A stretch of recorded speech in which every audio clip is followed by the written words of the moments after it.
YouTube বর্তমান সময়ে একটি জনপ্রিয়তা ভিডিও শেয়ারিং প্ল্যাটফর্ম, যেখানে যে কেউ ভিডিও শেয়ার করে হাজার হাজার টাকা আয় করতে পারে। কিন্তু বর্তমান সময়ে এই ইউটিউবে প্রচুর পরিমাণ ভিডিও শেয়ারিং হচ্ছে। তাই এখন কোনো ভিডিও র্যাঙ্ক করাতে বা সার্চের প্রথম দিকে আনতে কিছু প্রক্রিয়া গ্রহণ করতে হয়। আর এই প্রক্রিয়ার নামই হলো এসইও, অর্থাৎ সার্চ ইঞ্জিন অপটিমাইজেশন। আসুন আজ আলোচনা করি কিভাবে ইউটিউবে এসইও করতে হয়। প্রথমেই একটা কথা বলে নিই, আপনি যতভাবে এসইও করেন না কেন, যদি আপনি ভালো মানের কন্টেন্ট বা সময় উপযোগী কন্টেন্ট তৈরি করতে না পারেন, তবে কোনোই লাভ হবে না।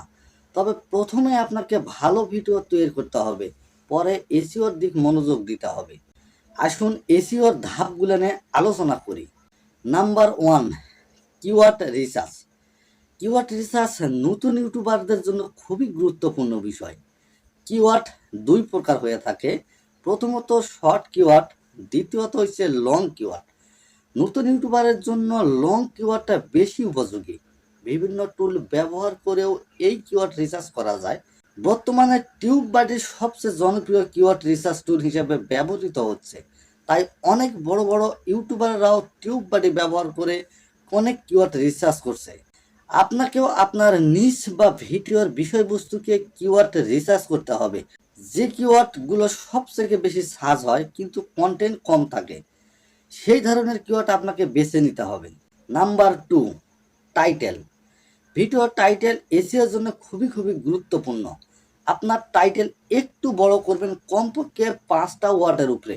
আপনি এখানে আপনার কিওয়ার্ডকে এমনভাবে সেট করবেন যেন আপনার টাইটেলের বিষয় ঠিক থাকে, আবার কিওয়ার্ডও প্রথম দিকে বসে যায়। যেমন ধরুন, আপনি একটা চ্যানেলে ইউটিউব থেকে আয় করার টিউটোরিয়াল ভিডিও আপলোড করবেন। আপনার কিওয়ার্ড যদি হয় ইউটিউব থেকে আয়, এখন আপনি আপনার টাইটেল হিসেবে লিখতে পারেন, ইউটিউব থেকে আয় করতে হলে আমাদের কি পদ্ধতি মেনে চলতে হবে।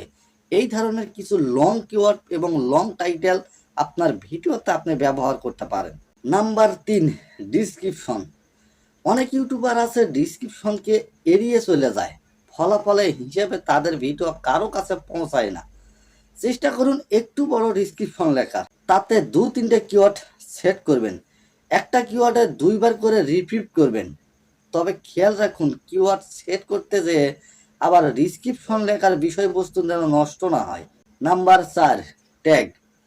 ট্যাগে আপনার কিওয়ার্ডগুলো সেট করে দিবেন। আপনার ট্যাগে ভিডিওর যে ট্যাগ অপশন আছে, সেখানে খুব ছোট ট্যাগ ব্যবহার করবেন। কোনো লং ট্যাগ ব্যবহার করার দরকার নেই, খুবই ছোট ট্যাগ আপনি সেখানে ব্যবহার করবেন। নাম্বার 5, লং টাইম ভিজিটর ধরে রাখা। আপনি 1 থেকে 4 পর্যন্ত সব রুলস ভালোভাবে ফলো করবেন। এখন আপনার ভিজিটর আসতে শুরু করলো, তারপর তারা এসে যদি আপনার 10 মিনিটের ভিডিও 10 সেকেন্ড কিংবা 20 সেকেন্ড দেখে চলে যায়, তাহলে আপনার চ্যানেলে কখনো র্যাঙ্ক করবে না।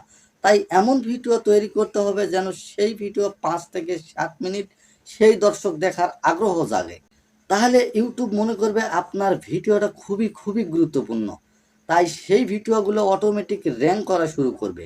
Number 6, of page SEO. নতুন অবস্থায় অফ পেজ এসইও বা লিঙ্ক বিল্ডিং খুবই গুরুত্বপূর্ণ একটা বিষয়। এতে গুগলের সার্চ ইঞ্জিনে খুবই ভালো একটা র্যাঙ্ক পাওয়া যায়। এই বিষয় নিয়ে অন্য কোনো ভিডিওতে আমি আলোচনা করব, তো এই বিষয়টা আলোচনা করতে গেলে অনেকটা সময় দরকার। তো এর পরবর্তী ভিডিও আনবো অফ পেজ এসইও কি এবং অফ পেজ এসইও কিভাবে করতে হয়। 7 নম্বরে আপনাদের একটা বোনাস টিপ দিয়ে যাই, নিজের ভিডিও নিজেই দেখা। অনেক ইউটিউবার আছে যারা ইউটিউবের ভিডিও ছেড়ে নিজের ভিডিও নিজেই বারবার দেখতে থাকে, এতে কিন্তু ইউটিউব র্যাঙ্ক কমিয়ে দেয়। এছাড়াও অনেক আছে যারা ওয়াচ টাইম বাড়ানোর জন্য বন্ধু এবং কোনো আত্মীয়র ফোনে বারবার তার নিজের ভিডিও নিজে দেখে কিংবা তাদেরকে দেখায়। এক্ষেত্রেও ইউটিউব আপনার চ্যানেলে স্প্যাম হিসেবে ধরে দিতে পারে, এমনকি ইউটিউব থেকে আপনার চ্যানেলটাকেও ব্যান করে দিতে পারে। তাই নিজের ভিডিও কোনো সময় নিজে দেখবেন না, কারণ নিজের ভিডিও নিজে দেখালে আপনার ভিডিওর যে ইমপ্রেশন আছে এই ইমপ্রেশনটা কমে যায়, আর আপনার ভিডিওটা কোনো সময় র্যাঙ্ক করবে না। তাই নিজের ভিডিও নিজে কোনো সময় দেখবেন না। আপনি আপলোড করার পরে আপনার গ্যালারিতে যে ভিডিওটা থাকবে সেই ভিডিওটা দেখবেন। চ্যানেলে ছাড়ার পরে আপনার ভিউ কিংবা ওয়াচ টাইমের আশায় সেই ভিডিওটা বারবার দেখবেন না। তো বন্ধুরা, এই ছিল আজকের ভিডিও। যদি ভিডিওটা ভালো লাগে একটা লাইক দিবেন, কমেন্ট করে জানাবেন আজকের ভিডিওটা আপনার কাছে কেমন লেগেছে। যদি ভালো লেগেই থাকে আপনার ফেসবুক টাইমলাইনে শেয়ার করে দিবেন।